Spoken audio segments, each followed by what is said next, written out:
selesai melakukan perbuatan haram itu pun, perzinahan itu, ya dia merasa puas. Ditanya namanya siapa cewek tadi, nggak tahu. Orang mana juga nggak tahu kok. Selesai. Tapi kalau perempuan nggak bisa berhubungan intim dengan lelaki yang tidak dicintainya, karena perempuan dalam berhubungan intim di situ harus dengan rasa. Paham nggak?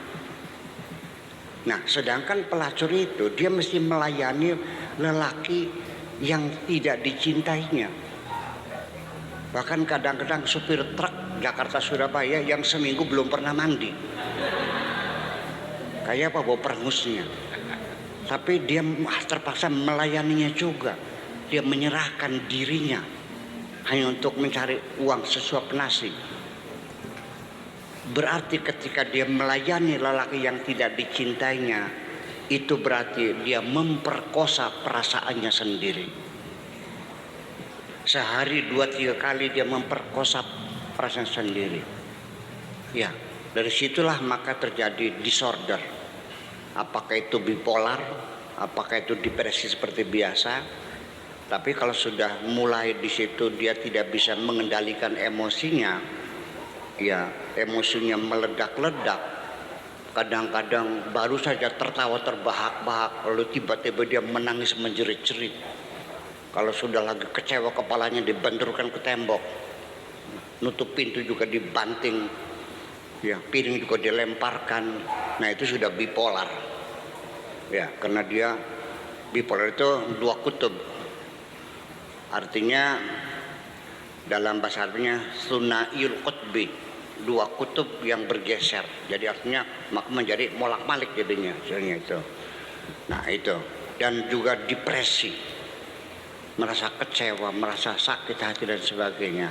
Nah mungkin dari pintu penderitaan itulah maka Rabi'ah al-Adawiyah menemukan Tuhannya. Nah jadi tidak mesti harus di tengah-tengah di mimbar lagi sujud juga.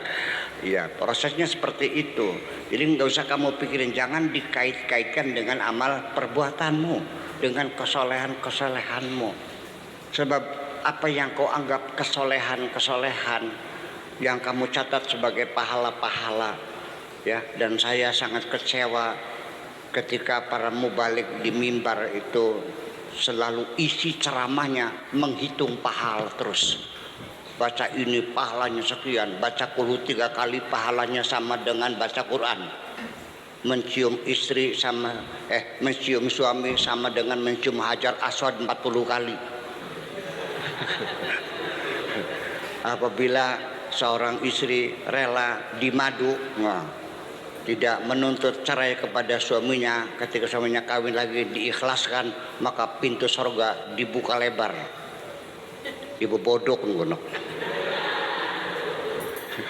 Yang ceritanya seperti itu, saya kecewa sekali. Itu semuanya cerita-cerita yang menistakan dan menghinakan perempuan semuanya itu.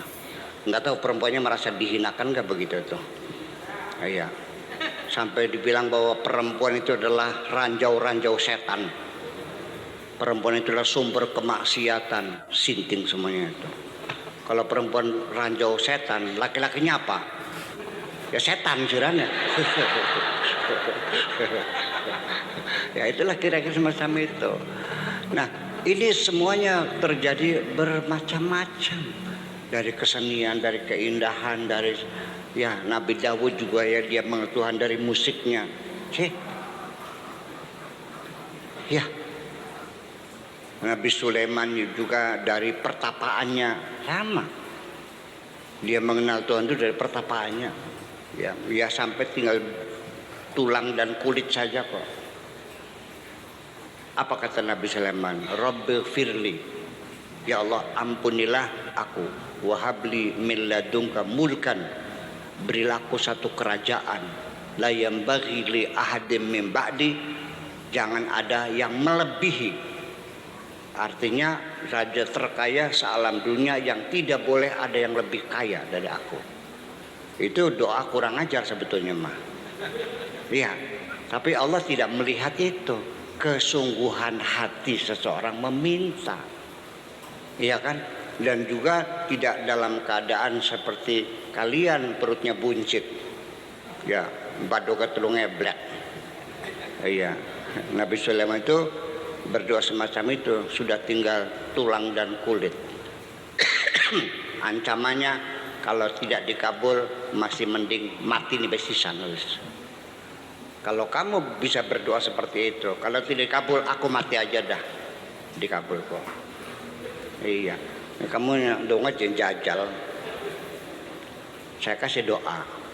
Baca ya Rozak 94.864 setiap hari. Akeh temen Pak Kiai, ya pirang dina, ya sira sih rezekinya pirang dina pengennya. Ya wis jajal deh, jajal maning. Masa Allah dijajal, yang bakal dikabul dijajal mah. Iya. Nah itulah semuanya ini. Jadi kita serahkan kepada Allah. Yang penting nanti saya ingin mengatakan bahwa ada dua jalur. Mana yang lebih mudah menuju Tuhan?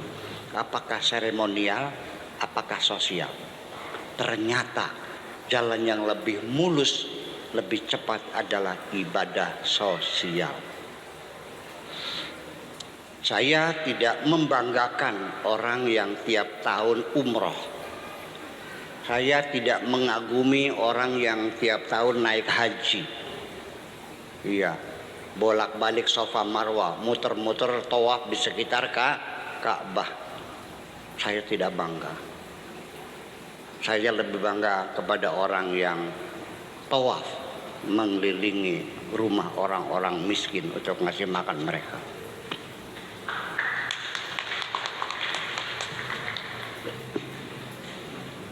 Sebab banyak sekali kita ini dikiranya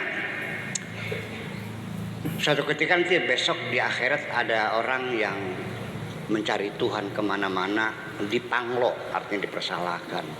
Kata malaikatnya, kamu gobloknya luar biasa. Muter-muter cari Tuhan ke gunung-gunung, ya nggak bakal ketemu. Padahal kalau engkau mencari Tuhanmu, ya menyambangi temanmu yang sakit dan kau berikan obat, sejak itu engkau sudah bisa bertemu dengan Tuhan.